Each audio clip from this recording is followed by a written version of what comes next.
Hi, everyone. Welcome to Magnolia Women's Center's first ever pledge drive. Thank you so much for joining us. We're all here just trying to share with you our stories, a little bit about ourselves and how we ended up here today. We are trying to garner support both in sharing this video as well as, if you feel led, giving us monetary donations to go towards our center here. We are joined by my boss, Melissa Aguilera. She's the founder and executive director of Magnolia Women's Center. We have Dr. Tiffany Schatz. She is a general surgeon and the medical director for Magnolia Women's Center. My name is Alex. I am the administrative assistant here at Magnolia. Over here to my left is Lauren Kratzer. She is the Philadelphia Regional Director of Silent No More. And here at the very end, we have Susan. She is a volunteer here at Magnolia Women's Center and also a very dear friend to all of us. But yeah, I wanted to start off this panel by asking a very simple question. What is your story and how did you end up here as an advocate here today at Magnolia? So Melissa, if you don't mind starting us off. Yes, of course. Thank you, Alex. I know that many of you heard my story before, but this is for the ones that haven't heard it yet. I was born in Philadelphia. My parents decided to move us to Puerto Rico when I was about 3 or 4 years old. I was basically surrounded by my family. We had our grandparents that were close to us, aunts and uncles, cousins. And as soon as I arrived in Puerto Rico, I was basically molested by a family member outside of my home. It happened multiple times. I just didn't know how to cope with what was happening. I didn't know that something was happening that was wrong because, again, being so young, I always thought that it was maybe something he didn't mean to do, or maybe he didn't mean to put his hands where they were not supposed to be. So I just didn't know what was happening until I got to be around, I would say, 10 or 11 years old. And that's when I confronted him, because at that point I knew that there was something that he was doing that it was making me feel very uncomfortable. My parents decided to move us back when I was around 12 years old, and we moved back to Philadelphia. And again, that secret, it was something that I never told anyone, because I didn't know how my family was going to react, and especially how my father was going to react to that news. So it was something that I kept very, very quiet and in secret. I started middle school here in Philadelphia, and I noticed how different things were over here versus in Puerto Rico. I was very sheltered over there, and when I got here, things were completely different. I had my classmates who would constantly make fun of me because I was completely different than them. I wasn't wearing any makeup. I wasn't basically shaving my legs, and especially I wasn't having sex like they were. So I felt like I was basically outside of that group, and I didn't belong. So I had my first pregnancy when I was 15 years old. I did consider having an abortion for my oldest daughter. I just didn't have the means to do that, and I thank God for that, because looking at my daughter now, she's 35, and she gave me my first grandson. Thinking about it, I can't even imagine my life without my daughter. So I did consider, again, but not having the means, I just decided to go to my mom and talk to my mom about, again, being pregnant. And she said to me, "You're going to have that baby because we do not believe in abortion in this house." Again, I didn't know what abortion was. So to me, it's like, okay, I agree, okay, let's have this baby. But I was a single mom. The dad decided that he didn't want nothing to do with me or the baby. So I was just a single mom at that stage of my life at 15 years old. So 10 months after I had my daughter, I basically became pregnant again by a different guy this time. And he put it to me this way: either you get an abortion or I'm going to get a hanger and do it myself. I didn't know, again, what abortion was. I was 16, but a very naive 16-year-old, and I didn't know what a hanger had to do with it. But I remember just thinking, okay, if I have to run to my mom and let her know that I'm pregnant again, Well, she kicked me out with my daughter. So I was so afraid. So I just decided to, okay, I guess I'm going to have to do what he wants, because if not, I think I'm going to be again a single mom of two without a father being there to support or help me. So he took me to an abortion clinic and he left me there. He didn't even walk in with me. They did an ultrasound. But the thing that I noticed that it was different is that the ultrasound machine was not, the screen was not turned towards me. It was turned away from me. And when I asked, can I please see the screen? They said, no, we are not allowed. So I feel like they took that away from me. Like they didn't give me the opportunity to see that little baby in that screen, to see that little heartbeat in the screen. And the other thing is that I was told before going there that it was just a clump of cells. So in my mind, I'm thinking I'm doing nothing wrong. So they asked me to come back the next day. They scheduled me again for the abortion, and he brought me back again and just left me there. And I was in a waiting room filled with girls. I would say girls because they were around my age. I don't remember seeing even an older woman there. It was people just around my age. And I just want to throw this out there. I was 16. My mom didn't know where I was at. I couldn't basically drink legally at that point. I couldn't vote legally at that point. I couldn't even get a tattoo without my mom's consent or my dad's consent. And I was in an abortion clinic getting an abortion without her consent when she thought I was in school. So they called me to the back, and again, I remember how scared I was. The room was so cold and very, very bright. And the nurse that was next to me, she kept caressing my arm and letting me know that everything was going to be okay. So I believed her. I believed the people that told me that it was a clump of cells. I believed everything, so I went along with it. So I got my first abortion, came home in excruciating pain. I had to tell my sister, please don't tell our mom and just give me something for the pain, because I remember being in a fetal position in my bed and the pain was not what a regular period feels like, but it was like maybe 10 times worse. And it was a secret that I did not want to share with anyone. But sometime after, and I'm just going to move a little bit because I know that it's difficult just to completely say my complete testimony when I know that there are other panelists that will be sharing. But I basically got pregnant the fourth time because between the abortion, I had another daughter that I basically kept. I didn't have an abortion for her, but for the fourth one I did, and I had to do it all over again. The guy did not support me having the baby, so he asked me, but this time he asked me nice, I guess nicer than the other one, and he said, can you please get an abortion? I'm ashamed. This is the part that I'm a little bit ashamed because the guy was a married guy and he said, I don't want to break up my family. So basically at that point, I did it. I did it again. But this time I was not asleep. I was awake. And I still remember the sound of the machine when I was getting that abortion, because it was just me and the abortionist. I didn't have a nurse this time caressing my arm. I didn't have my mom or anybody there to hold my hand and to let me know that everything was going to be okay. But sometime after that, after I had my abortions, and this time it wasn't that difficult because I had already had one. So I went to college and the teacher asked me to write a paper and I picked abortion. I didn't realize that I needed to go home and research that topic.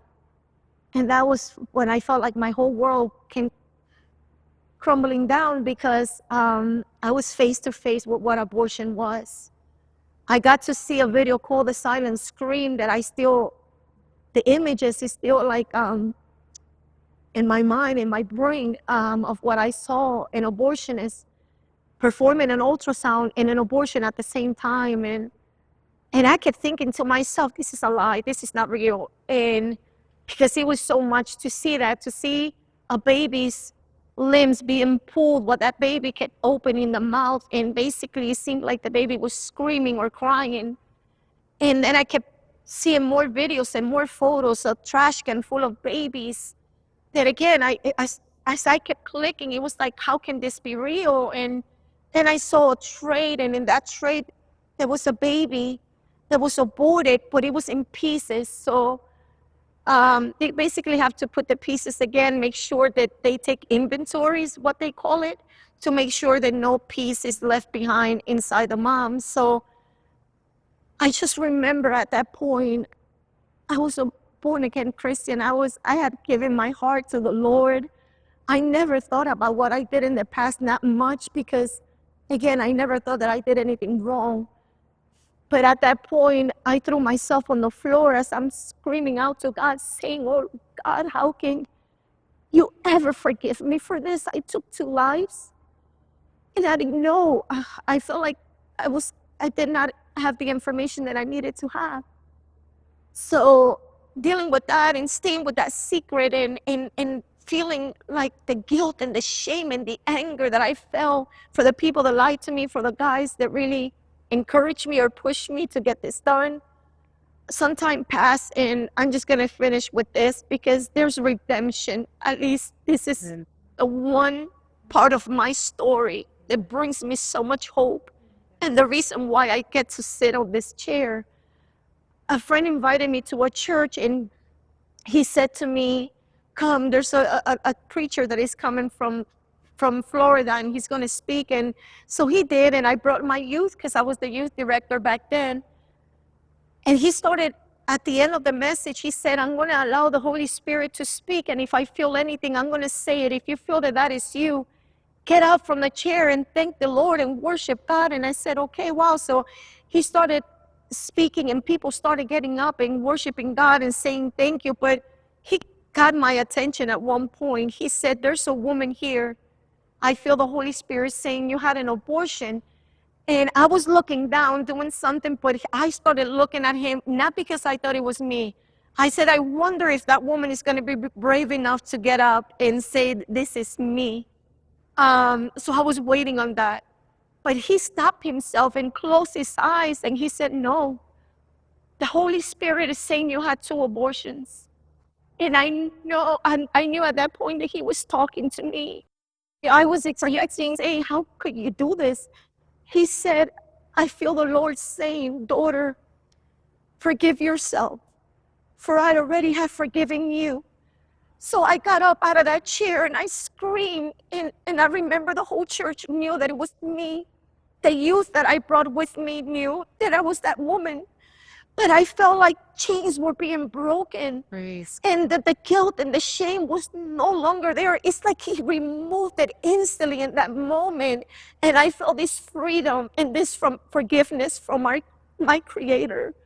And I knew that my babies were safe with him at that point, and that he wasn't judging me. So I thank God for that, because it was through that forgiveness that I'm able to sit here and I'm able to share my story with you. Thank you for listening, and God bless you. Wow, thank you so much, Melissa. Your story is so impactful, and unfortunately, it is not rare. I've heard so many stories very similar to Melissa's where women go in feeling forced either by their partners or parents to get an abortion, and oftentimes they go in thinking they're going to experience something and then just leave and no longer be affected by it. But that's not the case. They're left feeling broken and defeated and lost. And so I'm very grateful for the redemption that we get to hear through your story. And I'm grateful that I get to work for a woman like Melissa. Magnolia Women's Center exists to help women going through these scenarios. We offer post-abortive care for women who've gone through it and now they're feeling the loss and the pain and they're grieving but not sure what to do with that. There's many different things that we offer at our program. Pregnancy testing, STD testing, and ultrasounds are coming soon. As you can see, we have a thermometer, and we're keeping track of any funds, donations that we get today, and it all goes, again, back towards this mission. And with that, we'll go over now to Dr. Schatz. Dr. Schatz, what was it that guided you to sit in this seat today? Thank you, Alex. I am so thankful to be here. I really consider it a privilege to be a part of this effort to care for women and families and to hopefully rescue babies from abortion. So when I was young, I grew up in a family that instilled in me a very strong value of the sanctity of life and the importance of human beings made in the image of God, and that is worth protecting no matter what other kind of inconvenience or challenges come with that. I ended up going to medical school and learned a tremendous amount about the miracle of the human development. And I remember sitting in my medical school classroom in Israel and thinking, this is like a class about God. We're talking about something that is otherwise inconceivable, that a human being can grow and develop this way. And the fact that a baby develops the way it does all the way till birth is a miracle in itself, much less being born healthy and surviving. It's a remarkable miracle.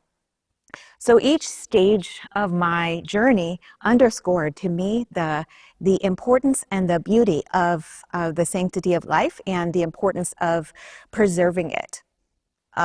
Later in my journey, I became pregnant with my second child with my husband, and we wanted to have a child. We've been trying for 2 years to become pregnant. And we thought at that point we might have to adopt. So we went through the adoption process.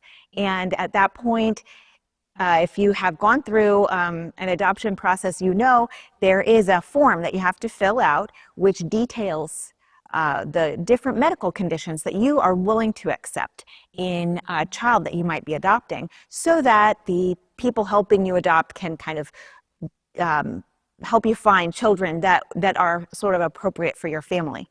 So my husband and I, we filled out this form, we checked all the boxes, and we included many medical conditions that we were willing to accept in an adopted child. And then we found out we were expecting, we were really happy, we really wanted this child. And then we found out, and about 12 weeks of pregnancy, that this baby had very significant medical findings on the ultrasound, very, very serious. And so at that point, it threw us for a loop. And we knew together, my husband and I, that we had already checked those boxes. We were going to accept those issues. So it was something that we did have family members telling us that it would be easier on us, that it would be easier for my career and for our family, for our future, to abort the baby, that we knew that in our hearts, we couldn't do that. We had already accepted this child. And so we had that beautiful child, and he had a lot of challenges after birth. I remember there was a nurse in the NICU who said to me, well, you made that choice to have this baby. And I realized that not only is our society encouraging women to have abortions to escape from challenges, but even blaming women for going through the challenges when they choose to preserve the life of their baby.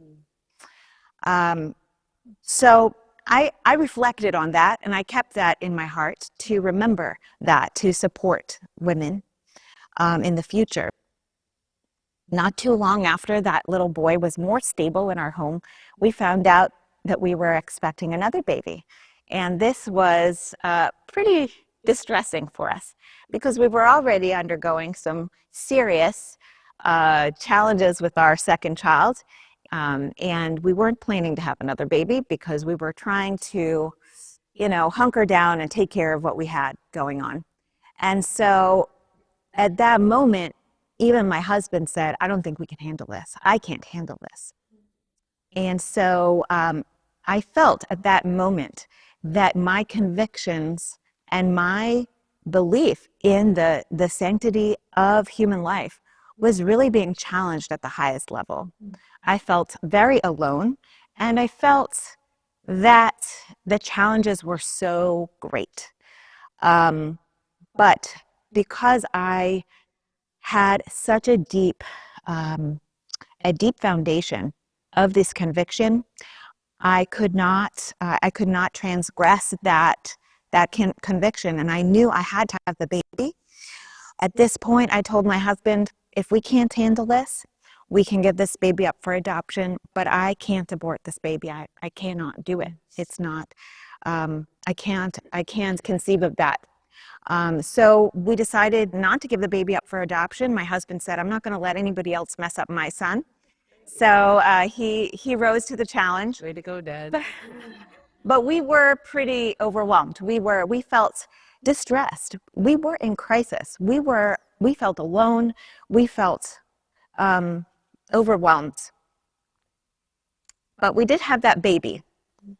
And we saw in having that baby, who ended up having the same medical condition as the second child, we saw such a huge blessing of our second child spurred on our first in development. Our second child was a companion for our, Wow. so each of them has a pal that's the same as them. Each of them has somebody to relate to them. And I tell you what, we became much better at it by the second one. So we are pooling those resources, and those two kids really have an amazing benefit, actually, of being the two. So in seeing that, in having my medical background and having a personal stake in keeping babies in a situation where it really is a crisis, it is no less than a serious crisis in my personal career, and seeing that actually in the end the children that came were a blessing and were a gift, and were a gift to each other. And then seeing also in the media the untruths that are shared about the need for abortion for medical reasons, which there are not, or the ruining of a woman's life, or a woman's career, or a woman's education because of having children. These are all lies. And when Melissa told me she was starting this center, I knew that I had to be involved, because I knew absolutely that other women should be encouraged and supported in the midst of this crisis. Wonderful, riveting. Wow. Beautiful.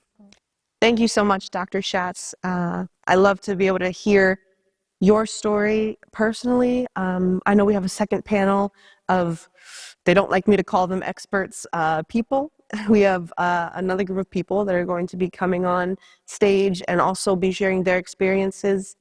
When we talk about being pro-life, oftentimes the conversation can go into, well, I'm pro-life until, or yes, but, and your situation, I think, is the one that comes to people's minds.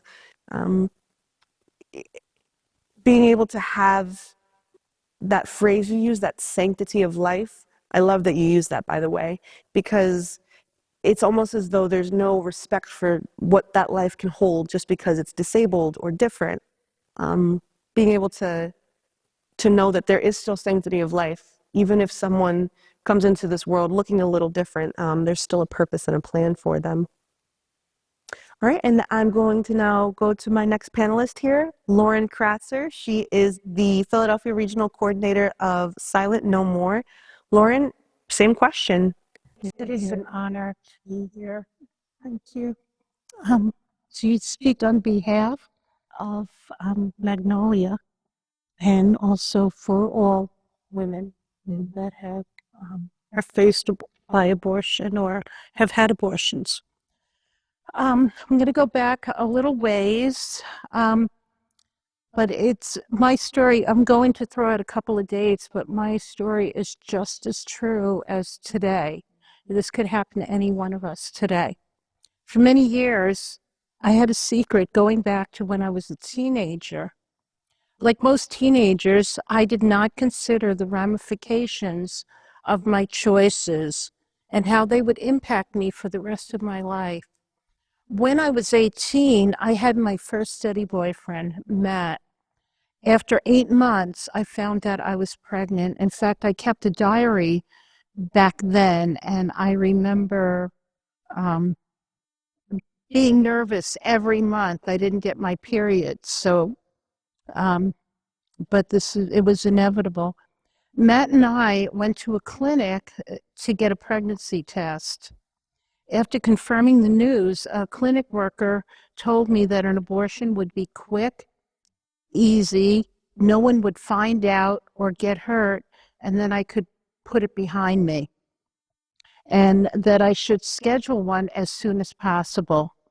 I felt strongly that she was the only one that understood my dilemma. I did not talk to my family about any of this. It was mine and Matt's secret. So even though I felt like she understood, an abortion was the only advice she offered. In reality, she was a very good abortion sales lady. Sadly, I bought what she was selling. A week later, again, I looked in my diary. On February 6, 1975, Matt drove me back to that clinic to abort our baby. I remember feeling nothing emotionally. I could tell that Matt was upset, but we never spoke about what happened that day. As is usual in these situations, our relationship did not survive the trauma. Looking back, I can see how that abortion sent me on a downward spiral. I really believed I was okay. I lived a lifestyle of partying and one-night stands, which led to another pregnancy and abortion. And I didn't even think about it. I just went to the cheapest place and had the abortion. My friends and I all believed that abortion was a normal part of being a woman. Again, this applies today. They call it women's health care. We unknowingly buried the grief because the world convinced us there was no reason to grieve over a bunch of cells. Several years later, I married Rich. He knew about the abortions. We both believed that they were a part of our past and they were behind us. So we never talked about it. We were never able to have our own children. Soon after, we became followers of Jesus Christ, for which I'm always grateful. I loved going to church and living for Jesus.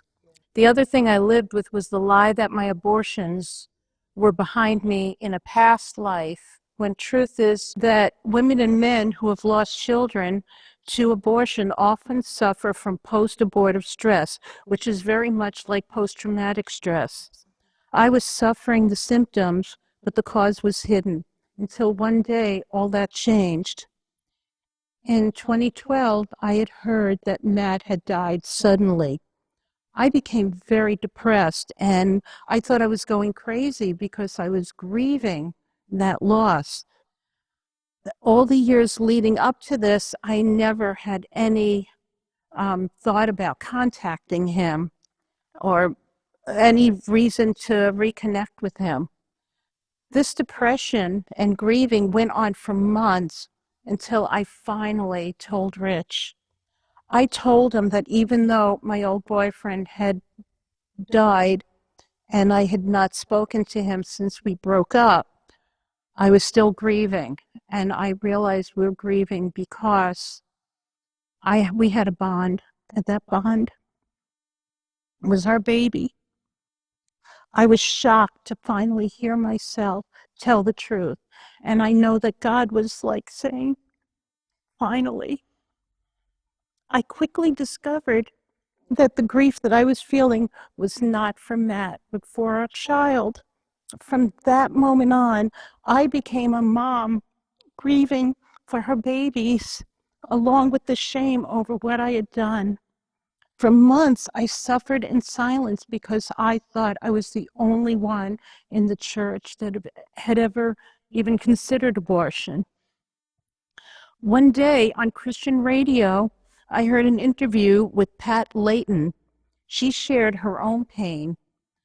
She went on to say how important it is for us to speak up and share our stories so that we will know that we are not alone, and also to let the church know how abortion hurt women. I thank God to Rachel's Vineyard and for still. These are weekend retreats designed to help us work through the trauma of for years after abortion. If it were not for them, I would not be able to speak here today.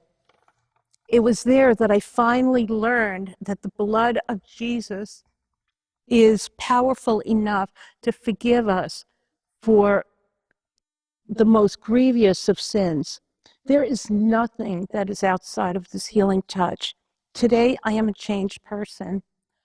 I now understand what the Lord meant when He said, "Forgive us our transgressions as we forgive those who transgress against us," in the prayer that He gave us. Another organization I am so excited and blessed to be connected with is Silent No More. We make people aware of the devastation abortion brings to men and women by publicly sharing our testimony. You will see us at the March for Life and outside abortion providers carrying our sign, "I regret my abortion." We reach out to people who are considering abortion and those hurt after abortion. We talk about emotional, physical, and spiritual harm abortion brings. We believe that our stories will make abortion unthinkable. For more information, you can go to the silentnomore.org website. Like any mom who has lost children, I live every day with a hole in my heart for my precious babies. I constantly wonder what they would be like if I had allowed them to live. And I constantly wonder if there was a place like Magnolia that was able to stop me from making the worst decision of my life. So thank you. Thank you so much, Lauren, for sharing your story. I know that that's not easy to do. Your children are not forgotten. I've heard countless stories very similar where women, after having abortions, can no longer have children because of the different complications that can come from the abortion. And it's heartbreaking because they obviously didn't go in thinking that that would be the outcome. But I'm grateful that there are centers like Magnolia where we're able to discuss the different options that women have and also have support. I want to remind everyone that we are streaming live on Facebook and on YouTube. Please share this link in order to get the name out there, as well as try and raise support.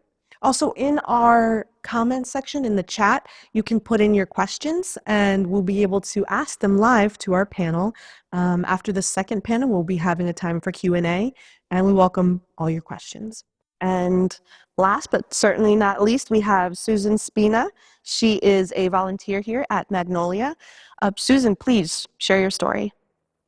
Hi, everyone. As I listen to my co-laborers, pun intended, share their testimonies and I hear about crisis and trauma, I heard you say crisis a couple times, and I heard someone once say, where crisis, Christ is. And as you hear all of our testimonies, you can see the overwhelming, redeeming love of Jesus Christ. And so I take my stand with my fellow sisters as I share my testimony, remembering that we overcome by the blood of the Lamb and by the word of our testimony. So I grew up fatherless and lived in a home riddled with drug and alcohol abuse. As a result, I was left wide open to a child predator, and I endured many years of physical and sexual abuse that would go on to have a huge impact in my life and the lives of my children. I became a mom at 15 years old for the first time. When I found out I was pregnant, I was 19 weeks along, and although a family member tried to arrange for me to have an abortion, it fell through because I was too far along. The fluttering in my stomach prior to learning I was pregnant was my precious daughter letting me know she was there. 18 months later, 16 years old now, I was pregnant with my second daughter. A different father, another broken relationship, and my life spiraling out of control as I was left alone to raise my daughters, coupled with trying to cope with all of the pre- and post-traumatic stress that I was under. I was really struggling, and my help would have been wonderful to have a place like Magnolia for me to be able to run to. At 19 years old, I became pregnant yet again by another man, but this time my child's father was between two men, and I had no clue of which one. Now I'm just exhausted at this point, angry, I'm discouraged, I'm ashamed, and I'm just fed up with life. I wanted to run away and cover it up. I told one of the men that I was pregnant by him, and we discussed me getting an abortion. He gave me the money to have it done and then left me to take care of the details by myself. And honestly, I just accepted it because I knew I was being shady toward him as well, knowing that he may not have been the father and keeping that information from him. So it was just as well that I took care of this alone. On the day that I was going to have my abortion, my mom learned that I was pregnant. And to my surprise, she was pleading for the life of my unborn child, begging me not to go through with the abortion. I became very enraged at her and I just walked out the door. As I was waiting at the bus stop, I heard God speak to me in my spirit that I was not to lift a hand against this child, and I had a deep sense of holy fear and conviction. Why it's so important that I share that with you is because from the ages of 15 to 24 years old, I had 4 children, but I was pregnant a total of 7 times, and I chose to end the lives of 3 of my children. I was playing Russian roulette with my precious babies with no rhyme or reason as to who would live and who would die, all because I was making poor choices from very broken place in my life. So at the bus stop, I began crying out and questioning God, asking him, how am I supposed to take care of a 3rd child? And God, I don't know who her father is. What am I supposed to do? The bus pulls and the driver says to me, are you getting on? And my face is completely distorted with tears, and I must have looked like a mad woman to him. And I hesitated, and I just said no, and I headed back home. Because I didn't know who my child's father was, one of the men being my next door neighbor, a couple days I fled into a homeless shelter, ashamed to escape anyone else finding out that I was pregnant. Praise God, the CEO of that shelter that I was placed in was a local church, and it was there that I recommitted my life back to Christ, and God gave me a new life in him. One day, the church asked me if I would like to stay for a cookout. It was a surprise baby shower for me. Many mothers donated and purchased items for my child. All of her needs were met abundantly. And at that moment, I was reminded of the time that I was at the bus stop crying out to God, saying, how am I going to do this? God taught me that when I trust and obey him, he will provide for both of us. And he provided for my other 2 daughters. And he did just what he said he would. To God be the glory. Eventually, I did notify both men that I needed to have paternity tests. One of the men asked if they could name my daughter. And this is my daughter right here. And he named her Deja, and there was no reason that he gave. He just liked that name. When she was 18 months old, we learned that he was not the father, and he moved on. When she was 11 years old, I was finally able to take a paternity test on the other man and determine that he was the father and give my daughter the closure that she so deserved. When she was 21 years old, she asked me, Mom, have you ever looked up what my name means? And I said to her, no, because I was so broken that I just let him name her. I was worn out and exhausted at that point. And she said, I looked it up today, and my name is Arabic in origin, and it means alive, she who lives. Alive, she who lives. That's the name that God gave her, because remember, that man, once he found that he wasn't the father, rightfully so, he walked on, but God gave her that name. I had to share with you our outcome with me and my children, because everything that I was so fearful for of while deciding of her God-given right to live in her life was all worked out. And while life wasn't always easy, and sometimes it was quite difficult, life was still given by God, and it was a life that deserved to be lived by her. And I have never regretted keeping her and keeping my other 3 children. And I will always regret the 3 lives of the children that I did discard. A lot of times why I'm here serving with Magnolia is to honor these 3 children, and why I must speak up is so that you will know that there is trauma when you just take someone's life. I heard of a judge once say that aside from Jesus Christ being the most innocent blood ever shed, an unborn child is second to that because the child was never born into sin like we all were. And that just impacted me so that I must stand up for my children's lives and for the lives of other women and men facing an unplanned pregnancy. If you can relate to my story and our stories, or maybe you have a similar story yourself, maybe you don't have this type of story, but you are just moved upon by the Lord to help us, please consider supporting Magnolia Women's Center on a monthly basis. We need committed people that will remain with us and steadfast, unmovable, always abounding in the work of the Lord. The way that He's always abounding, He's unmovable. The way that we are steadfast and we are unmovable in this fight for life. And we ask you to join us. It's a critical time in the lives of these parents and, most importantly, the life of that unborn child. To God be the glory for my life and the lives of my children. Thank you. Thank you so much, Susan. I've heard your story many times, I know, but every time I'm so touched by it again and again. I love the way that you honor your children through their stories. It's truly a blessing. I want to remind everyone that this is being streamed on both Facebook and YouTube. Please feel free to share that in order to get our name out there. Magnolia Women's Center, we do need monthly support from people. So if you're looking for ways to donate and support, we're looking for monthly donors, $25, $50 a month, whatever it is that you're able to spare in order to continue supporting our very important mission. Next, we're actually going to have a break and then move on to our second panel. But first, we're going to share a video that's being played by Dr. Anthony Levatino. Dr. Levatino is actually a former abortionist, and now he's a pro-life advocate, and he's got such an important story. So please watch. Hello, I'm Dr. Anthony Levatino, a board-certified obstetrician-gynecologist with over 40 years of experience. In my career as an obstetrician-gynecologist, I performed over 1,200 first and second trimester abortions up to 24 weeks of gestation. In Pennsylvania, anywhere from 30 to 40,000 abortions are performed per year. Those are the official numbers. We don't actually know the exact number because reporting of abortions is voluntary. And the reality is there are likely more abortions than are being reported.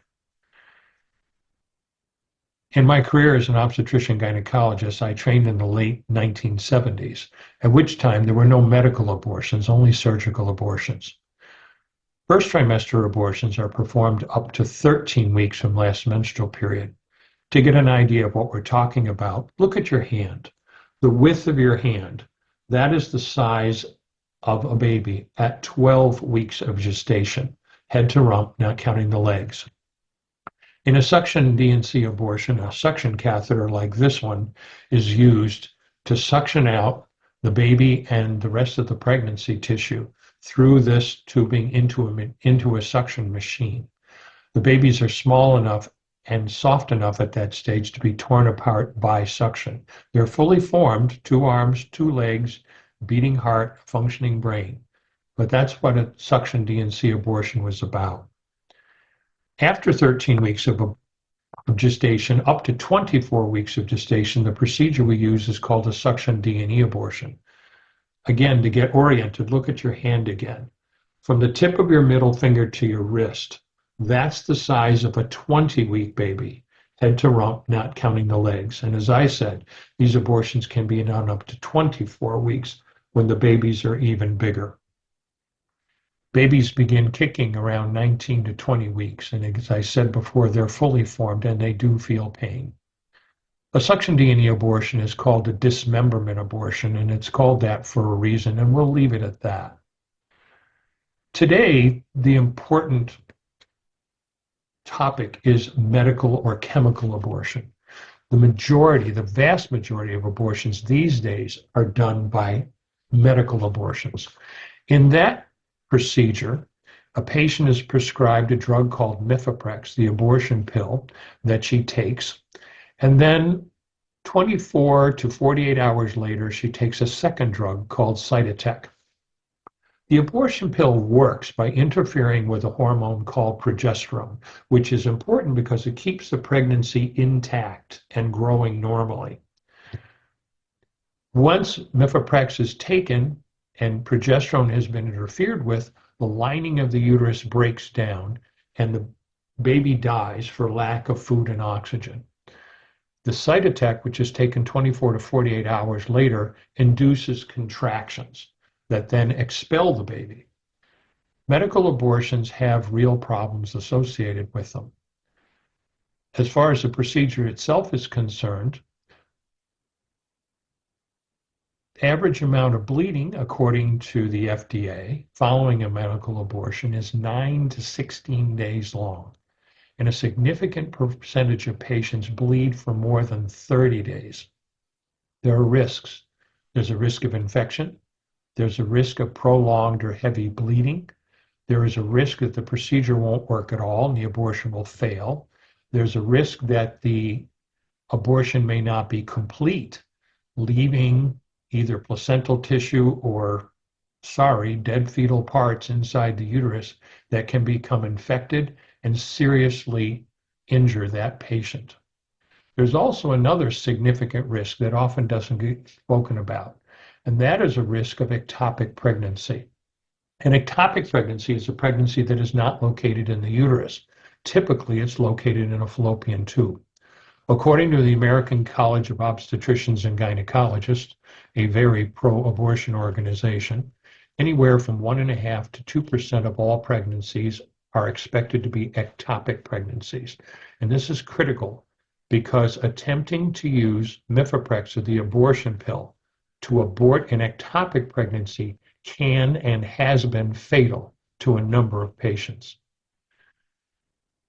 The big move now is to increase abortion access, to have more healthcare practitioners, not necessarily physicians, performing abortions.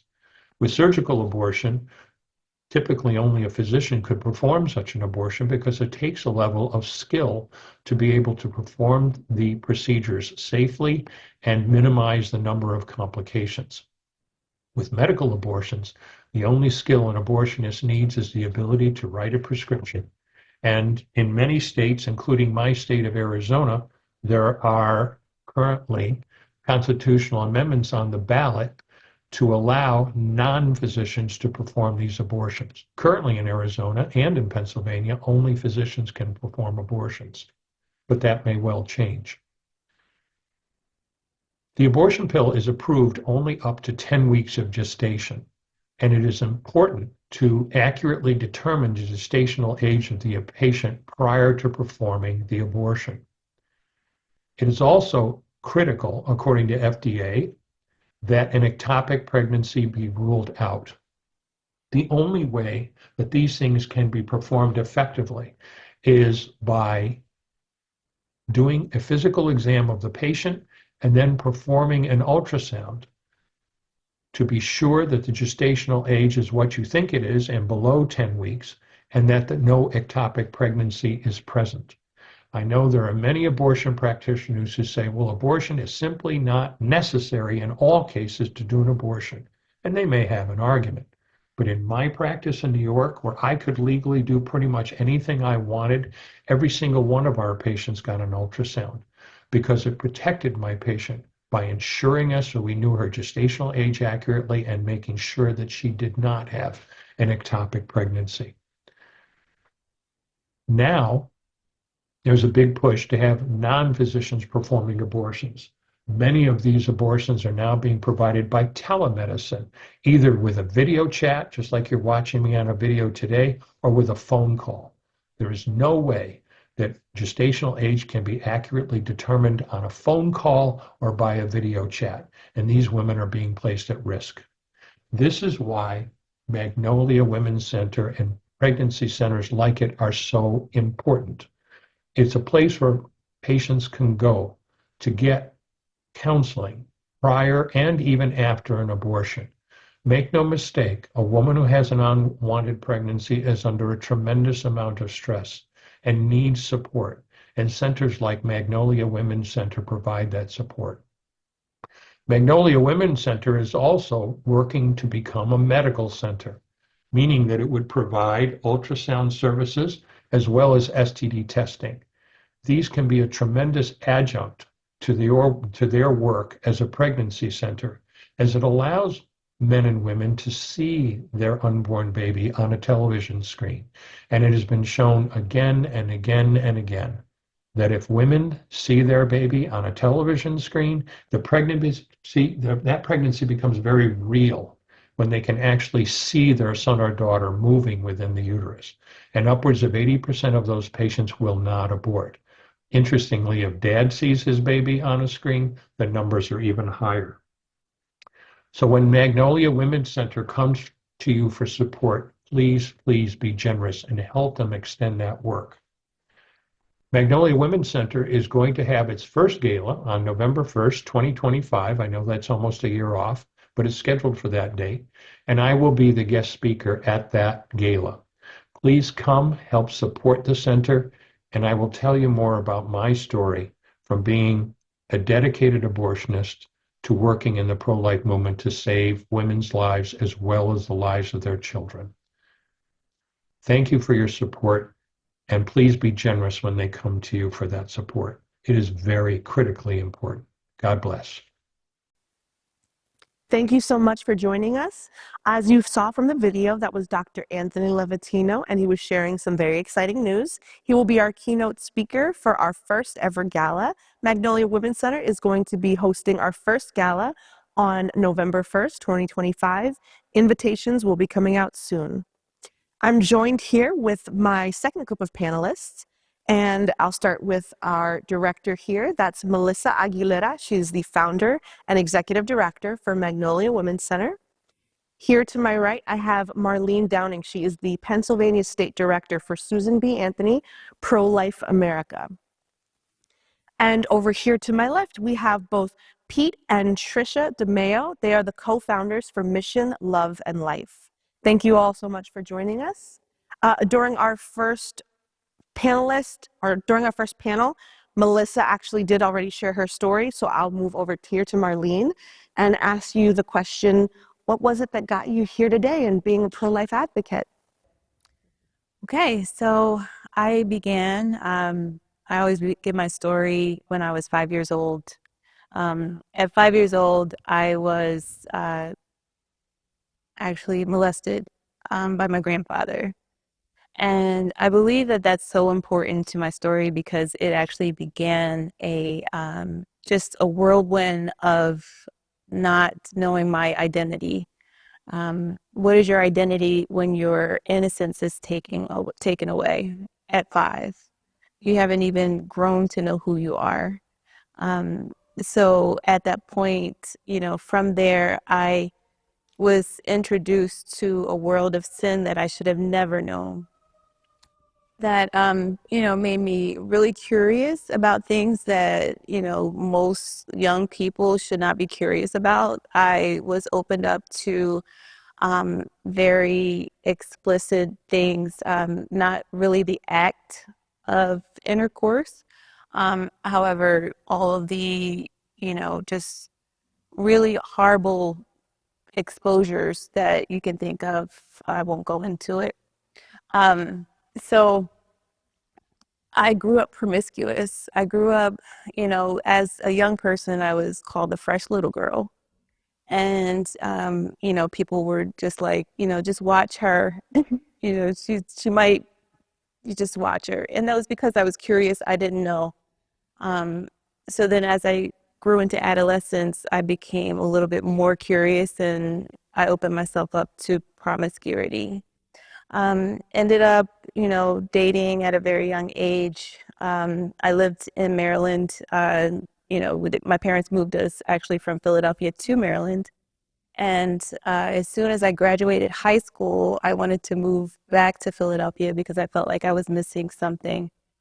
When I went to Philadelphia, I began continuing ed with Temple University, and that opened me to the college life. I pledged an auxiliary, and in that there was a whole lot of partying, a whole lot of being introduced to different men, different things, drinking, marijuana, smoking, just all of the things that the people who know me now would not ever believe.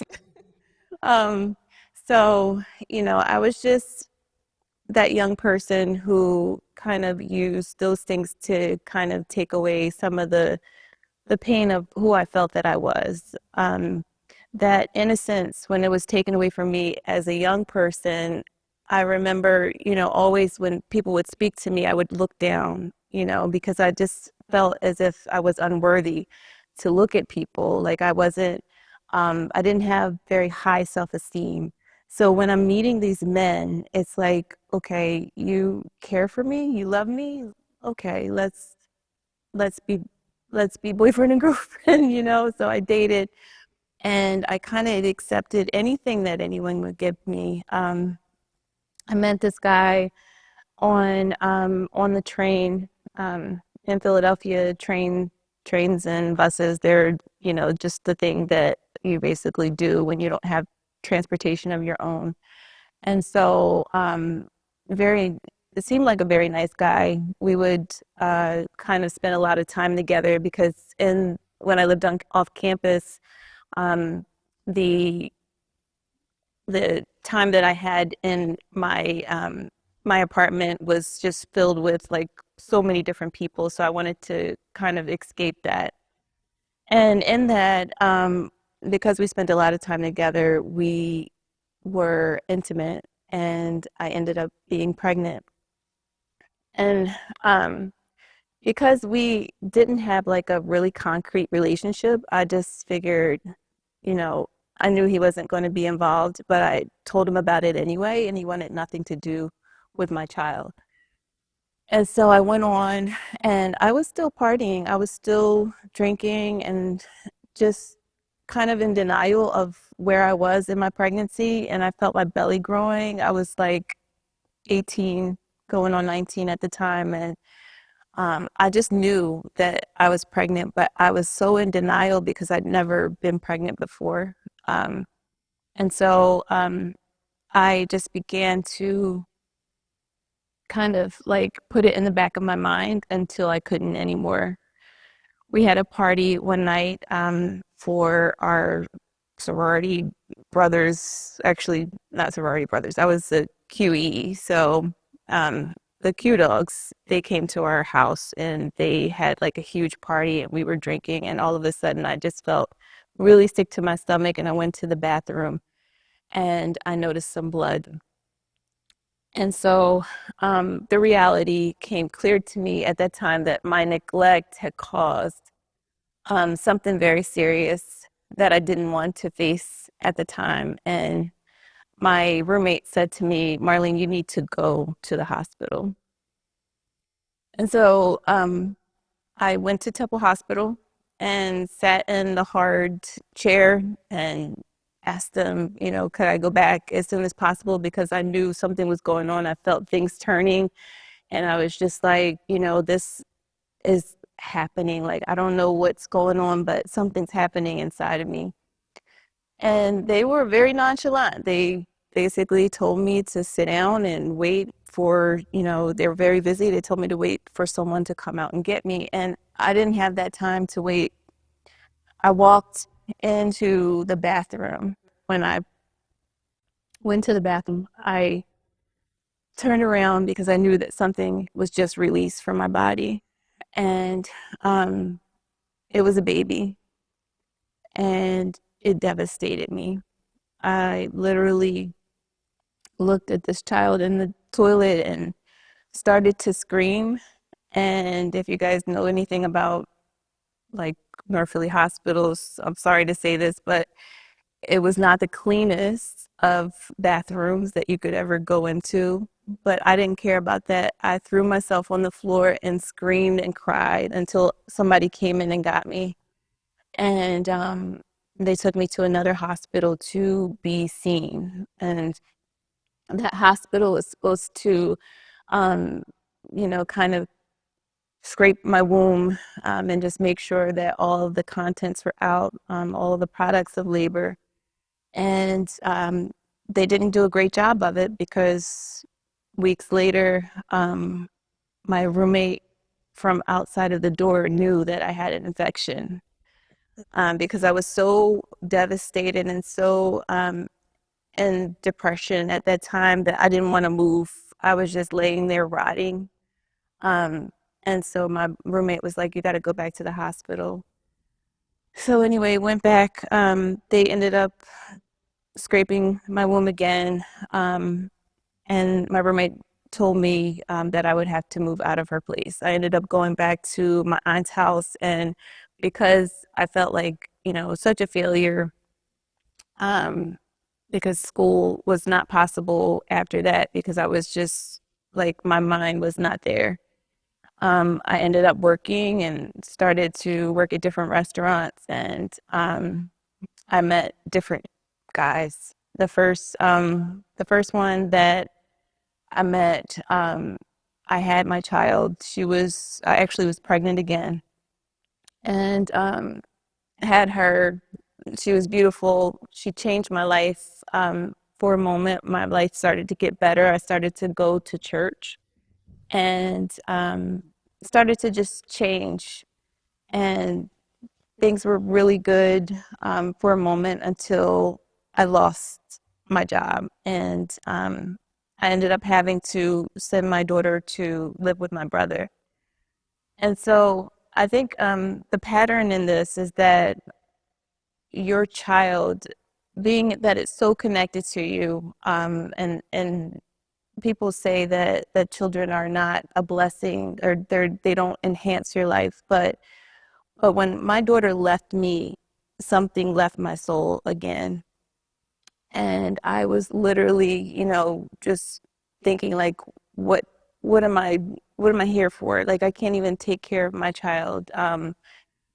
There was just so much going through my mind at the time that I ended up backsliding and going back to, certain ways of kind of like falling back into a deep depression of, I don't have my child anymore. And she was just a little ways away, but it just felt so unnatural for me to not take care of her.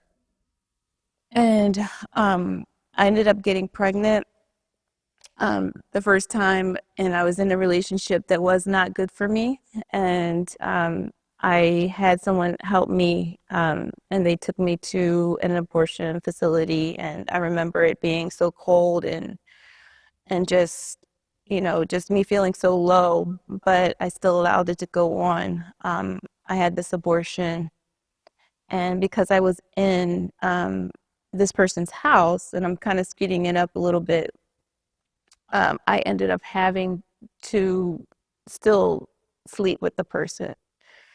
And in the midst of this, I'm going to church, but I found out that I was pregnant again, like a month later.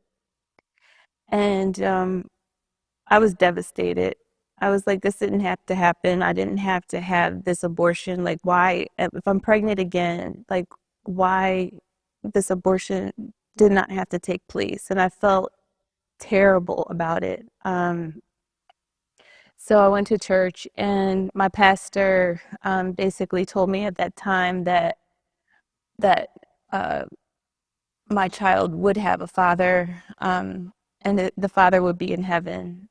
And it kind of stuck with me at that time, because I was just like so devastated about, just being pregnant again, after I tried to like disregard all of the feelings that I was having before.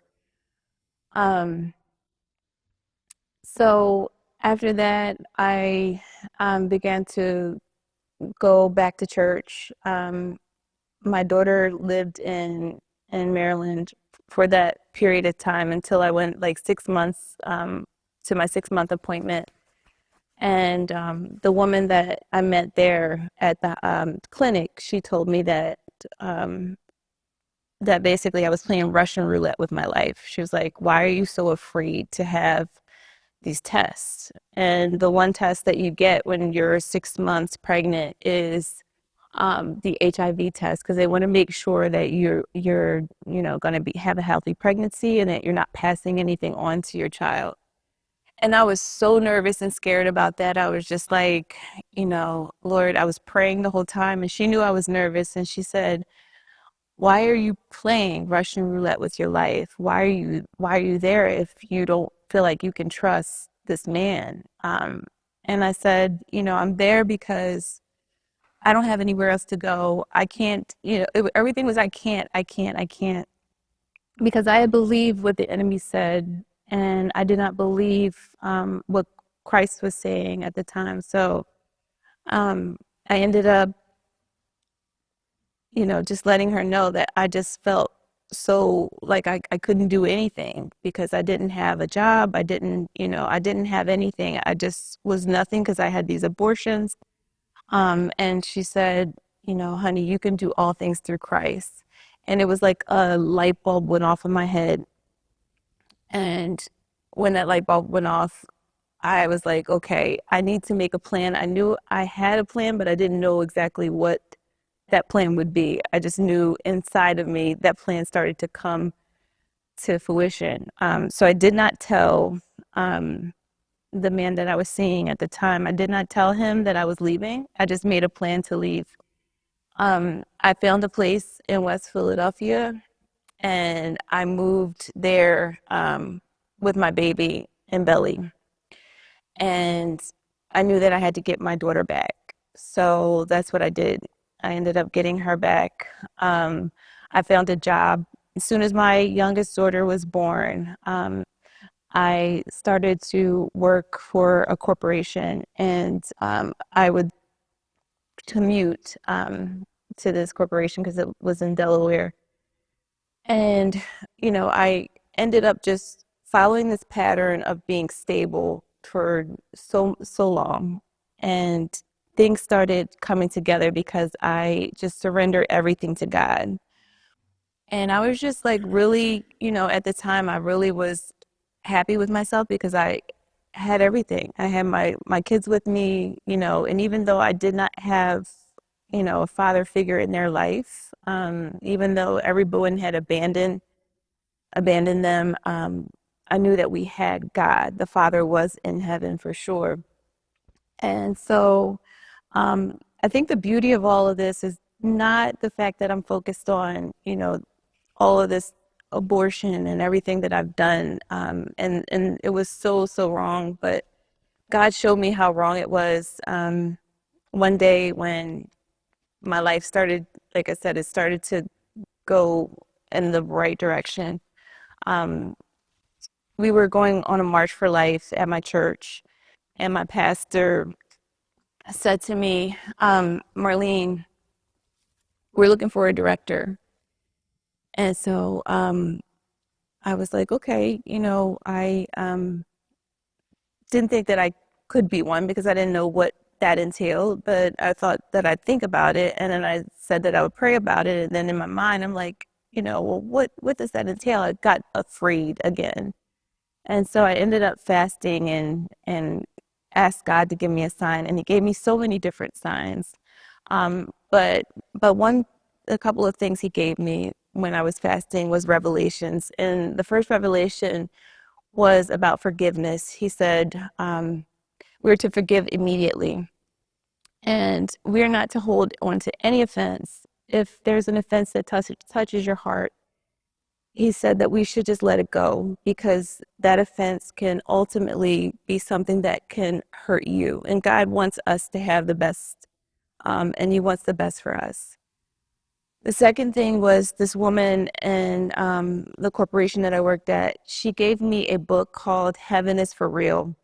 And in that book, it was just beautiful thinking about heaven. And so I just started researching heaven through the Bible and just all of the accounts of heaven. And basically what it was saying was that we will have glorified bodies, and that those who have gone before us will greet us.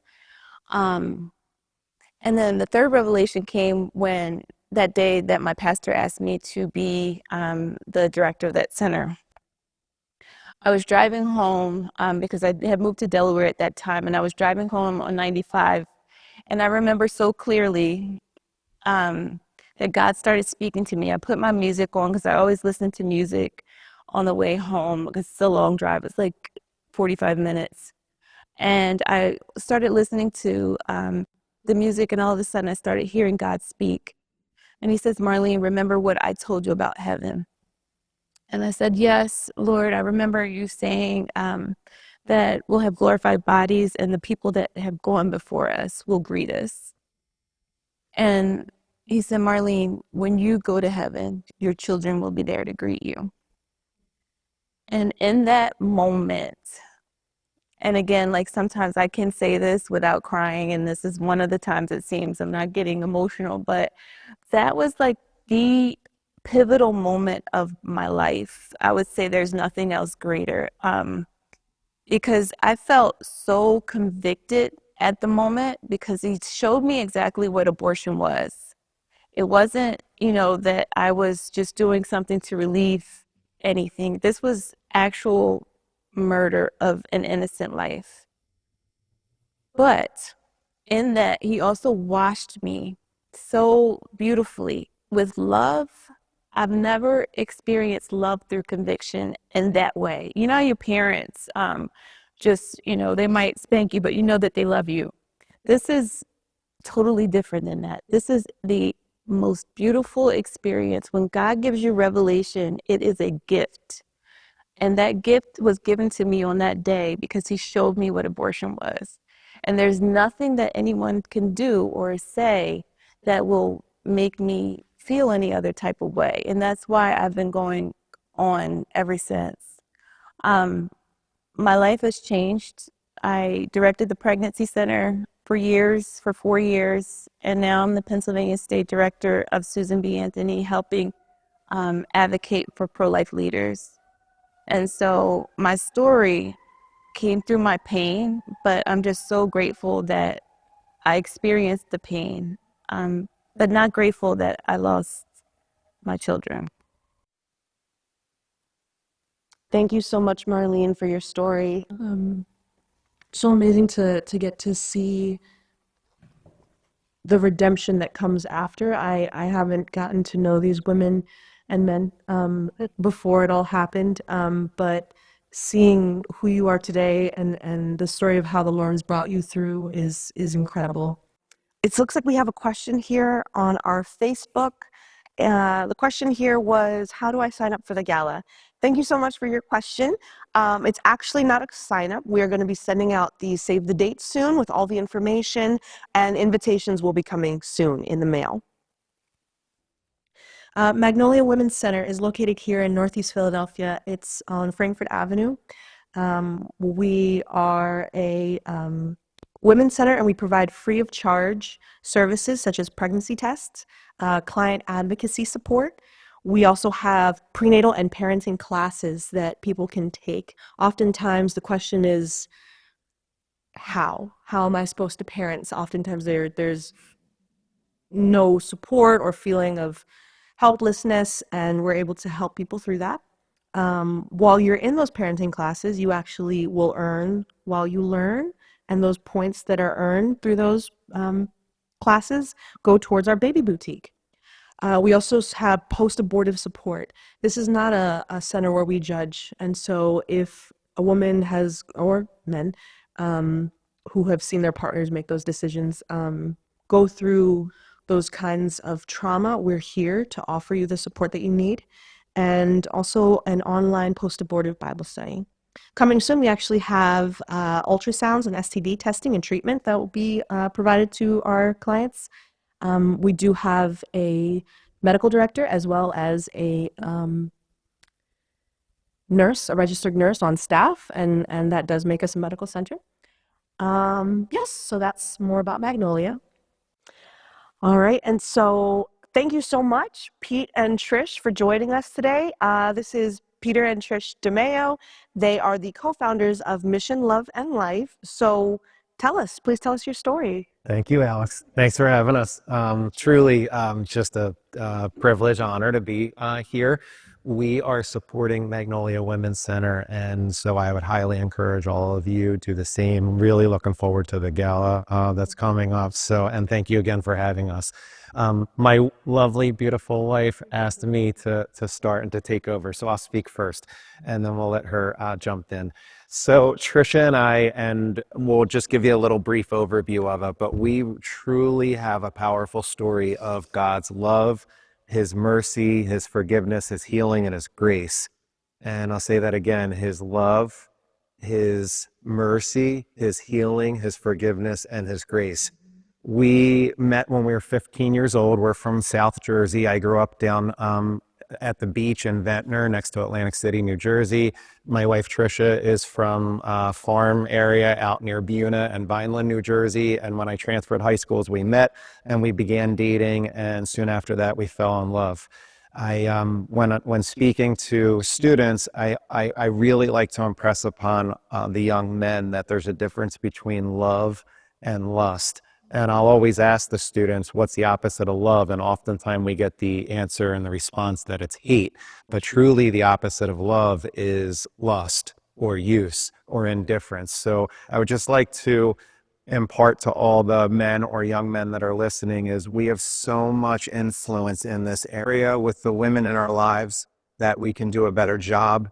And that's where Trisha and I think have a very, very unique and powerful story. So Trish and I fell in love, and we're born and raised Catholic kids, but we grew up very, very Catholic, like most Catholics. We were culturally Catholic, and we went to Mass on Sundays, and that was about the extent of it. So we feel like we didn't have a strong relationship with Jesus Christ, and we did not have the formation that we needed, and we fell into a lot of the normal traps of the world, vice rather than virtue. And some of that vice is tied up in our sexuality, as Marlene beautifully described, perfectly described. So Trish and I wind up becoming intimate almost right away with each other. And it felt like it was okay because when you love someone, you can always, or you have deep, strong feelings for someone, you can always rationalize that, oh, well, what we're doing intimately with our sexuality is okay because we care about this one, or I want to stay with you forever, even though we're very young, or we will get married someday. See, it's easy to talk yourself into it and convince yourself. But the truth is, God made this inside of marriage for a reason, which we didn't learn until later. So those first 10 years for Trisha and I in high school and college were really, really fouled up. These last 20 years have been so beautiful and such a blessing that when talking to young people, and especially our own children, we just want them to skip the rough 10 years and get to the good part where you allow God to be at the center of your relationship. So in being intimate with each other, Trisha winds up pregnant when we're in high school. I was scared. I didn't know what to do. I was watching a teenage pregnancy in my own home at the time, and Trisha was the oldest of 4 girls in a very conservative household where she was afraid also. Unfortunately, when she called me on the phone, and that was the old days where you answer the phone inside the house, and no cell phones, and so I jump on the bed and I answer the phone. I say hello, and I'm late. And unfortunately, I wasn't even a young man. I wasn't a man at all. I was just a boy. And I was a boy who regurgitated the words that I heard all my other friends say. And they said, if your girl gets pregnant, you just get it taken care of. So unfortunately, I made a decision and I took Trisha to get it taken care of, which meant an abortion at a Planned Parenthood in Atlantic City. And we could go into the details of that a lot. But we came apart a little bit together and a little bit at the seams after that. But we kept being intimate with each other. Fast forward into college, and I'm at Temple University, and Trisha's at Villanova University, and she winds up pregnant again. And we said after all of the mess of that first one, we're going to tell our parents this time because that was not the solution.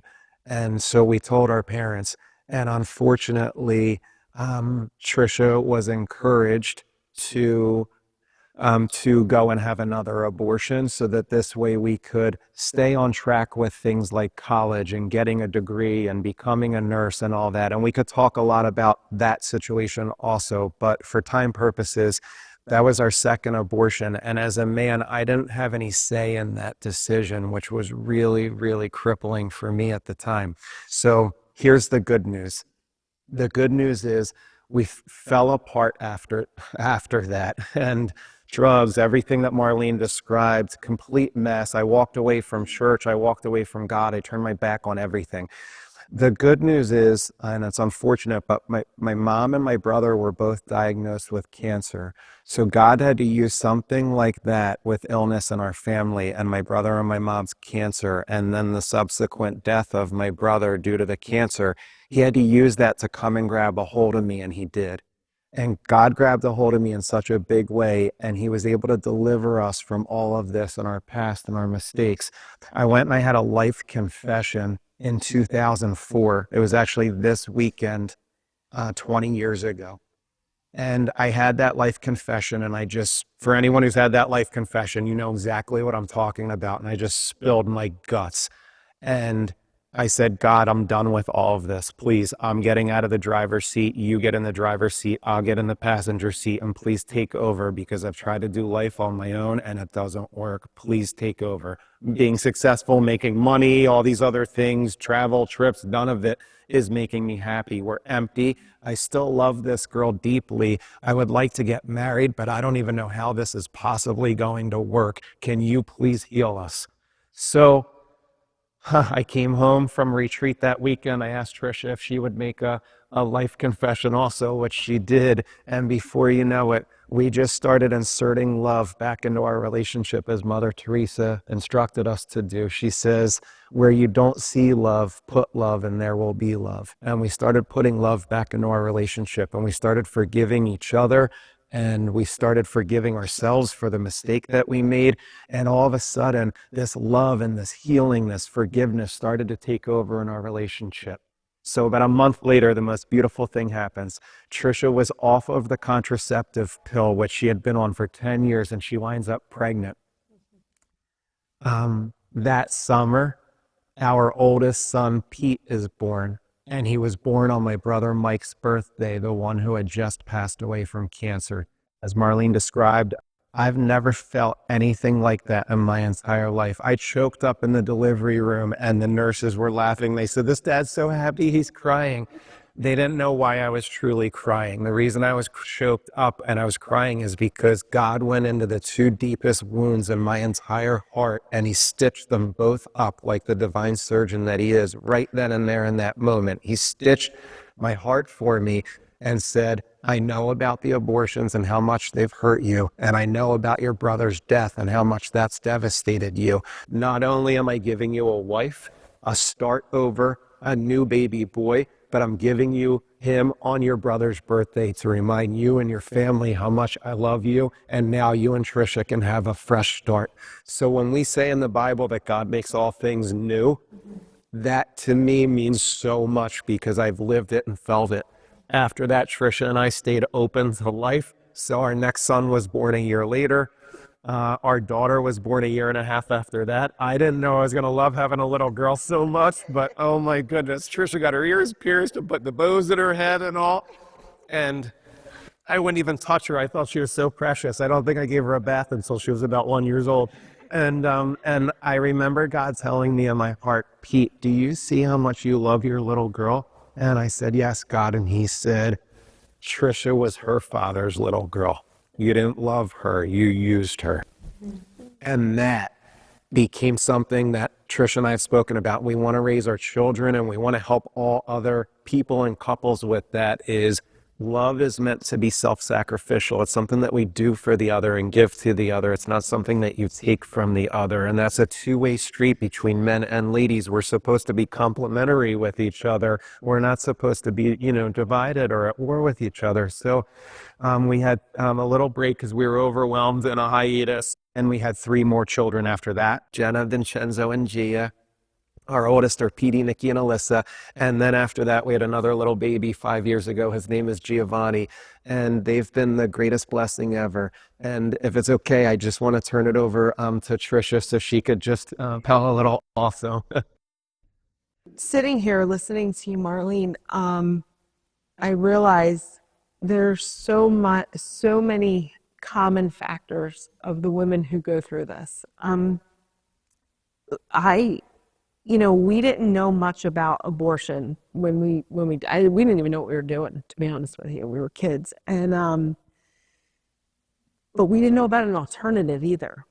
There was no education, and for us, now that we've come so far, and here we are, we're abortion is out there. Kids know about it. They know it's all over, but they still don't know about the alternatives. And that's why, places like this, like Magnolia, are so important, because we need to educate our youth. We need to educate women who feel like there is no other option. And obviously men have a huge part of it, also. And I think it's so important to get it out there. You talk about, meeting your baby in heaven someday. We had to tell our children about what we did, because if we want to speak about this in public, they're going to hear about it. That was hard. We weren't thinking about that when we were 17, or in college when we were doing this. And there's so much that is not spoken about, and that's part of why we started Mission Love and Life, because we want to educate kids. Kids don't know how to love. They don't know how to just be in a relationship and appreciate each other and all of that. And it's really important. So that's kind of where we are. But I think another big piece of it too is being a nurse. I wasn't taught any of this in college. I was not taught that this medicine exists. You know what I mean? Or medicine. I also, I went back, got for my master's. None of it was put out there to me. So I think that there's a lack of education that we are responsible to give to our young kids. And so that's why we started Mission Love and Life, like I said, and it's really important for us to get it out there. To talk with Trisha and hear his perspective, even from a medical background, someone who's worked in a hospital, someone who did her graduate work at Villanova for a nurse practitioner, and hear her to speak about the science or the medical aspect of this, and how uninformed we were, how undereducated we were, and how, like you said, that there's so much education, so much formation that's necessary for people, regardless of your age, and then the alternatives as well, and that there are options. And like you had said, the proper counseling versus what we're seeing, out there in the world. And so if it's okay to put a bow on it and to wrap it up, God has continued healing Trisha and I and our family and the children up through even just as recent as, the last few weeks or a couple of months. We're very, very close with the Sisters of Life. Their entire order was founded for the dignity for this purpose, the dignity of all human life. 2 years ago, they asked us to speak at Life Fest down in Washington, D.C. before the March for Life. And it's a huge audience. And so we're on the way down in the car to speak. And this is like midnight, to get down to Washington, D.C., to have to be up at 5 a.m. the next morning. And, we have all the kids in the car and we're loaded in our big, Sprinter van driving down. And, typical, DeMaio's like, we're, just trying to do our best to juggle everything. Well, we had to tell our children, and our older 3 children said, you need to tell the younger 3. So we told the younger 3 in the car so that they didn't have to go into the green room and could actually stay there for the talk. Well, as you can imagine, the older 3 started fighting a little bit and don't tell me how to feel about this and et cetera, because they all found out at different stages. Then all of a sudden, God intervenes and the most beautiful thing happened again for our family. And our daughter Alyssa, who had just found out about a month before that or 2 months before that, said, Mom, Dad, you know how you're constantly talking to us about forgiveness and healing? We said, yeah, honey. She said, I hope you don't mind, but I named the 2 babies in heaven. I Googled the patron saint for forgiveness, and her name's Maria Goretti. So the one is a little girl, and I named her Maria Goretti. And then I Googled the patron saint of healing, and his name is Saint Raphael. And so the other one's a little boy, and I named him Raphael. Trisha and I looked over at each other, and it was like just tears came down our eyes. And all of a sudden, this peace just came over the car and the family. And it was once again, God, you got this. You had this. You're orchestrating all of this for us. We just have to keep going to you. So I'll just put a pin in it for there. Thank you again so much for the opportunity. Melissa is one of our speakers for Mission Love and Life. She's so outstanding that they call back and ask if she can come again. And I know how busy this is here. So thank you for that. And let's please be in support of Magnolia. Thank you for allowing Trish and I to be here with you. Thank you guys so much for sharing your very powerful story. I know oftentimes when the topic of abortion and the after effects and everything comes up, men are often left out of the conversation.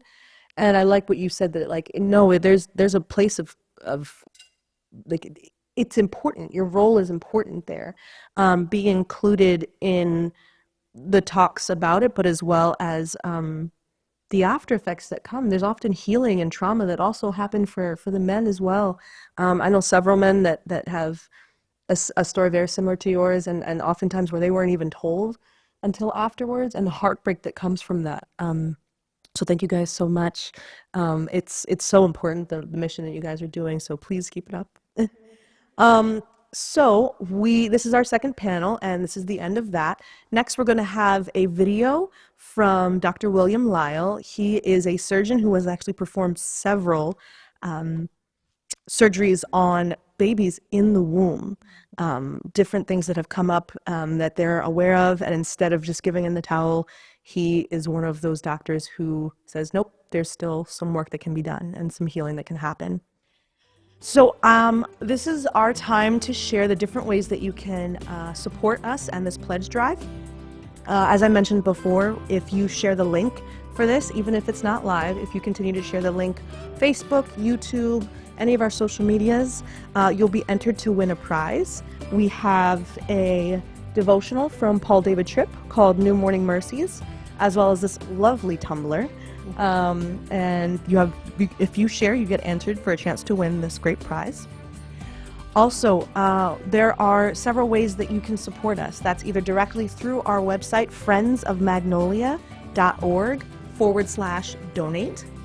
So if you're looking for different ways to support us besides our monthly donations, we actually just opened up a Magnolia merch store. That's right.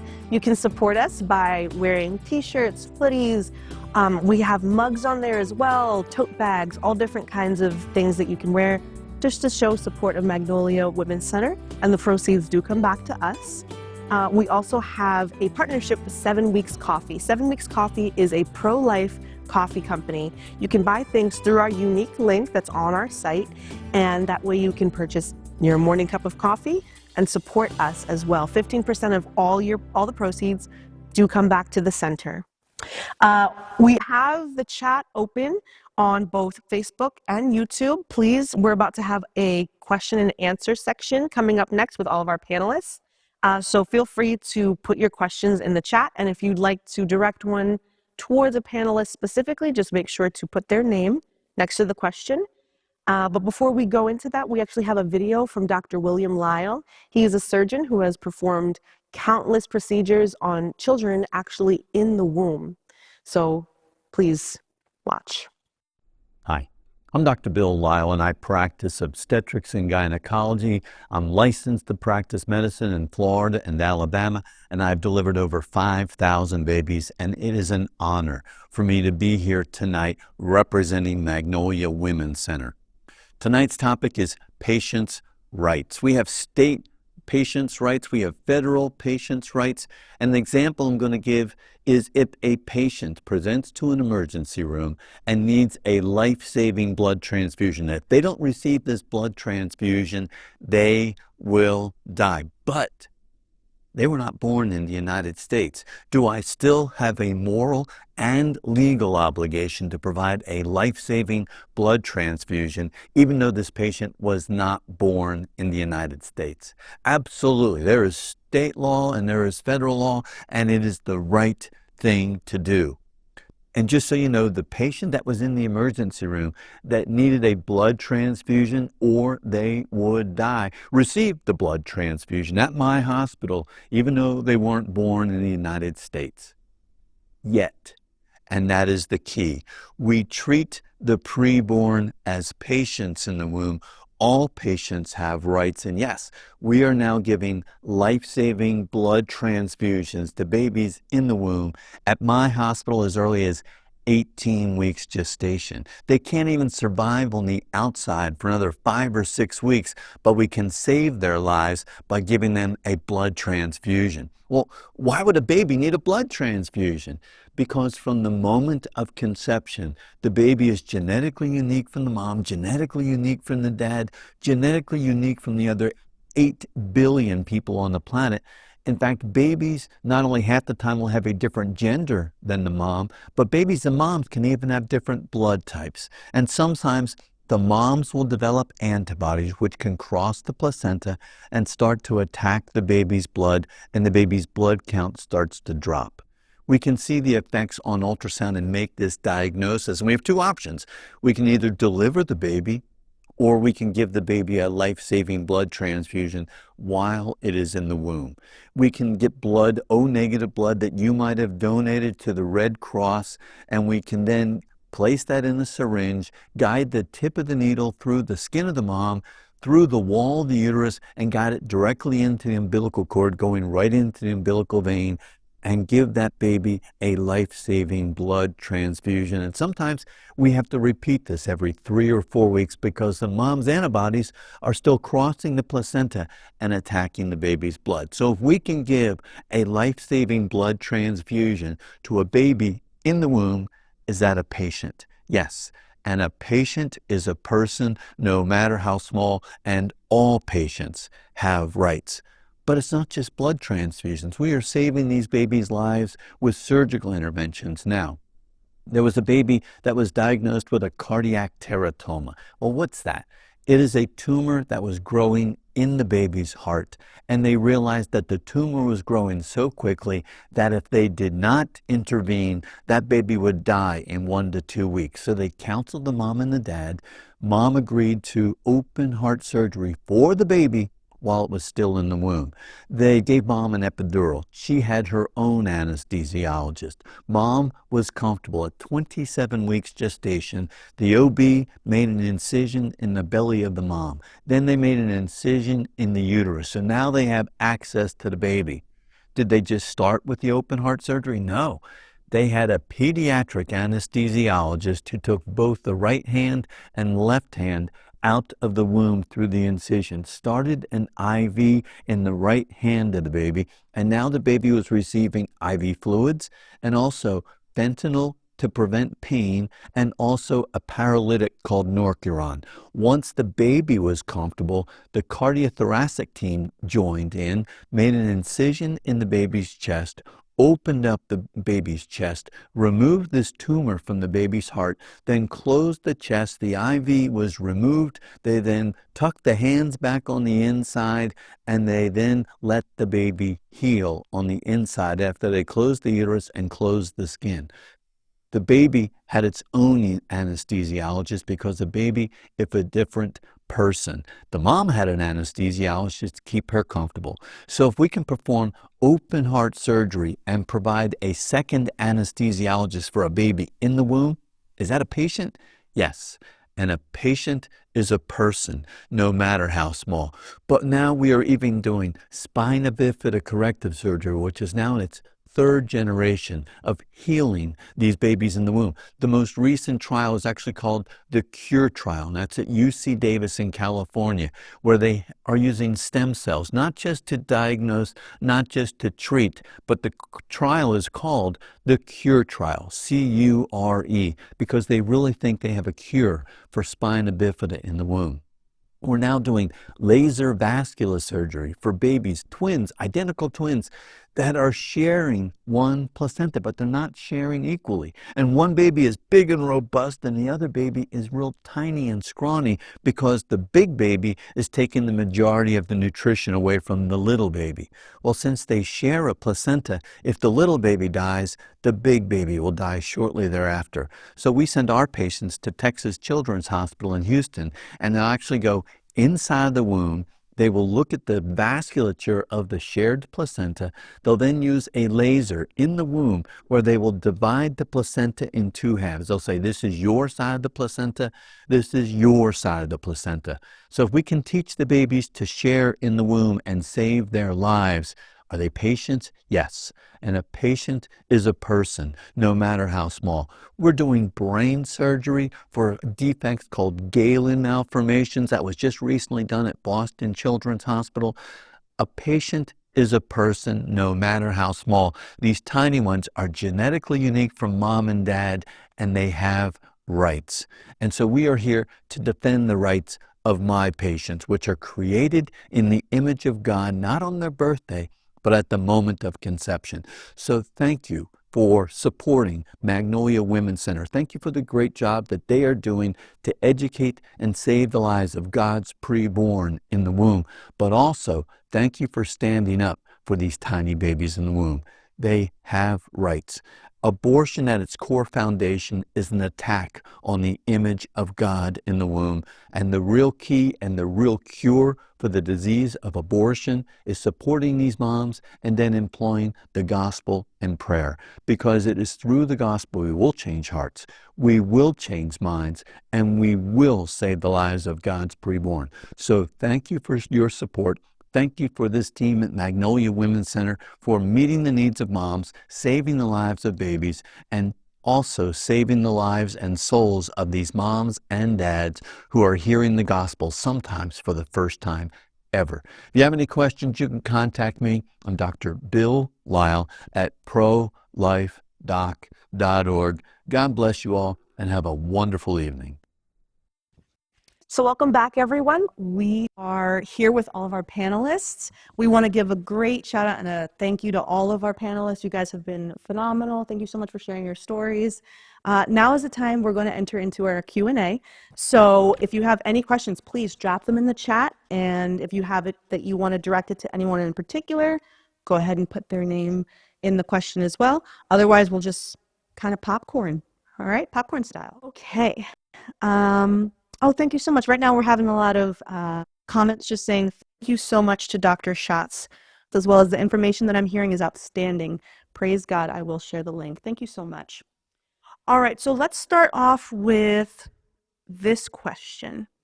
Many who are against abortion are afraid to speak out in fear of retaliation. What was it in particular that caused you to be an ally to the unborn? I'll give that question to Trish. I think that for me personally, it's knowing that if I didn't make some of the choices that I made, I wouldn't have had to deal with everything that came along with it. Now, that being said, I wouldn't be doing what I'm doing had I not had the past that I have. But I think that it's so important to speak out because I can be changing someone else's decision. And if I can help young people to date healthier, love healthier, save themselves, not have the regret, it's worth being looked at as a, awful person for speaking out against abortion. Yeah, whatever the terms are that. Yeah, whatever they call us. Yeah. There's a lot of them. And I appreciate what you're saying because as someone, like you said, you shared your story earlier, and as someone who's experienced it firsthand, you understand that oftentimes it's kind of brought up as though the pro-life movement is not pro-woman, and that is absolutely incorrect. Oftentimes we forget the women in the conversation because what comes after the abortion is usually shame, regret, pain, trauma that is left usually unchecked and also without any sort of counsel and support. And that's something that should be brought up. I actually read something the other day, and I just have to share it real quick. It was like a comment that was basically saying, for all the women in the world who are pro-choice, what are you saying to your children? Like, I could have chosen that you wouldn't be here if I wanted to. And it just hit me so hard. Like, my gosh, our kids know that we're pro-life and that we wanted them. And regardless of the circumstance, they're loved and they're wanted. Yes. So, Yes. yeah. We're having some comment here from Jane Carmichael. Thank you so much for sharing your story, Jane. And we're fighting for people like you as well. We have a question here from Vanessa.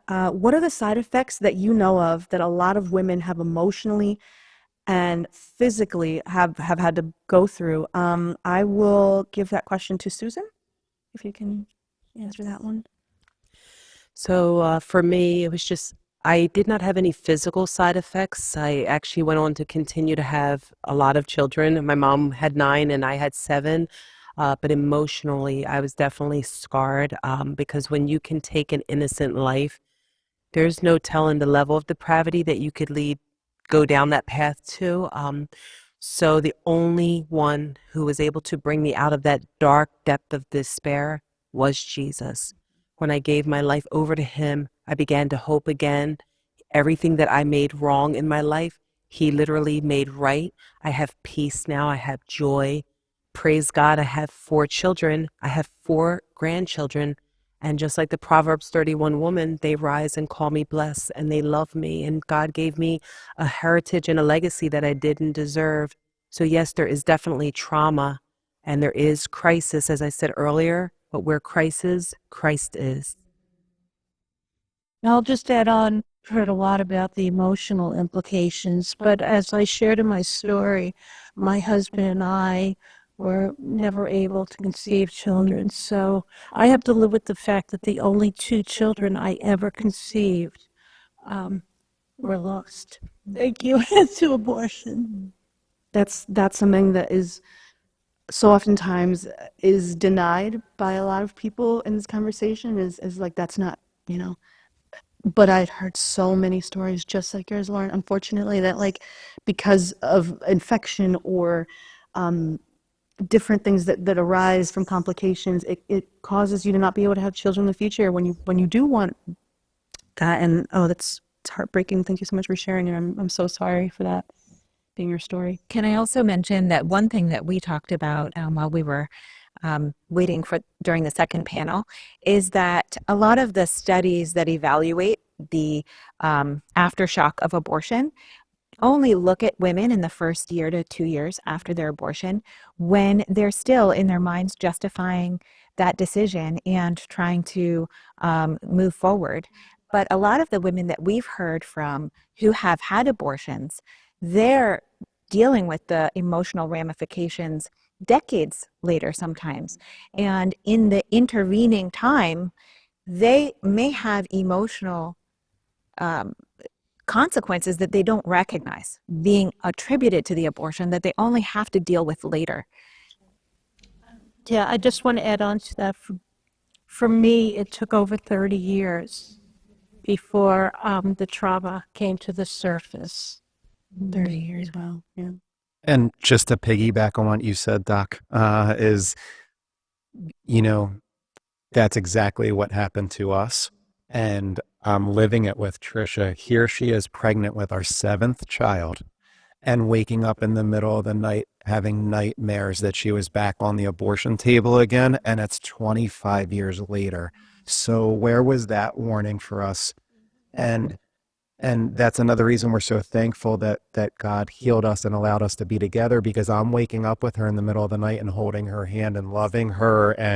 But was the new guy going to do that if I was no longer in the picture? Would he even understand the wound or know how to heal it or want to heal it? Right. So thank God that we're together. But yes, the long-term effects are real. So thank you. If I may, I also want to add that I have come across many women that after having an abortion, they struggle with anxiety. They say, I cannot function without taking medication now for these things, right? Because it is that bad. And some of these women, and I remember one in particular that she said, I want to kill myself because I want my baby boy back. And that has stayed with me. And I remember asking her, did you know it was a boy? She said, I felt them in my heart.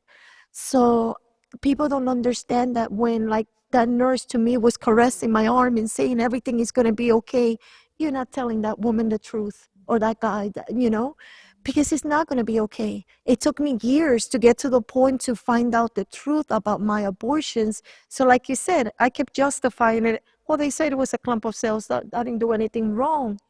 But eventually, if you haven't even come across it now, you will, because it's all over. You turn the computer, abortion, television, abortion. You go everywhere, right? So eventually, if you think it was nothing, one day you will be face to face with that choice that you made.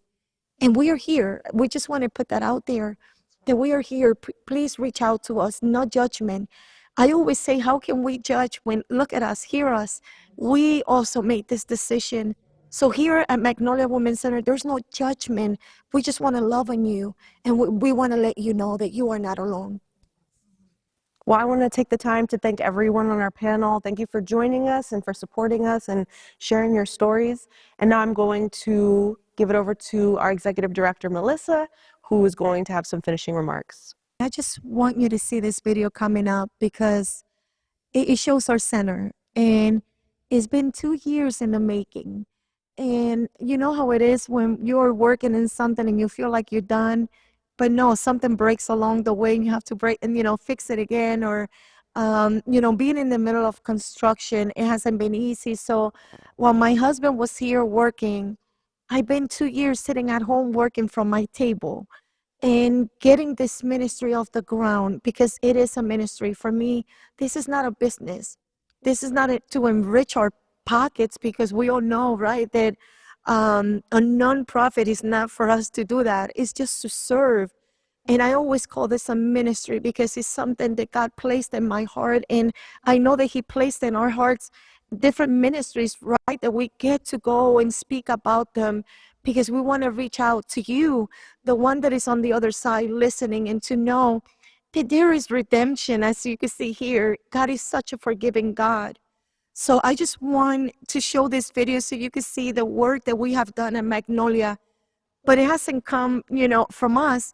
It's from you, the donors that have believed in us even before those doors were open. So we just want to show you a video, and also how you can make that donation. And after that, I would just have a close-up thought. Thank you so much.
If you have not become a monthly donor, I invite you to visit our donors website at friendsofmagnolia.org. Click on the donors link found on the homepage. Then select ongoing on the donors page and fill out your information. Your donation will be electronically deducted from your account every month. I'm just going to throw some numbers out here because this is how simple it is. I know that sometimes we see the big number, but just think about you as one person. But if we have 1,000 people giving $25 per month, that will bring us $300,000 a year. And this is an amount that is able to cover everything from the small salaries that we get, because again, this is not to enrich our pockets, but also to buy everything that we need to offer those services, to be able to provide free of charge for the moms coming in. If we have 1,667 people giving $25 a month, that is $500,000 that will come in. And a lot of times people say, I cannot do that. $25, that's a lot for me. I live paycheck to paycheck. But I started breaking down the amount and I said, okay, 625. Are you able to do 625 a week? That would equal $25, but at least you could break it down. For the people that get paid maybe bi-weekly, if 1250, if you break that into two payments or you separate the amount and then you send it in, then that's $25. If you're able to give 10, whatever it is that you could give is going to help us. If you could give more, praise the Lord. But whatever amount you are able to give, please help this ministry. We are the only pregnancy center in Northeast Philadelphia, and we need your support. So we are asking, please take this to prayer. And I know that God is not going to say, do not support life. He's all about life. He created life, and we are created and made in His image. So let's support these women coming out. If you have an uncle, a father, a brother that maybe might be a multimillionaire, right? Send them our way. Whoever you have that might want to be able to just support this ministry, know that every life that is saved in this place is going to be because of your support and your donation. I'm just going to wrap it up and just give it to Alex, who's going to just finish off. But thank you so much. Thank you to our panelists. Thank you for being here. God bless you guys. Thank you so much, Melissa. That was a great breakdown.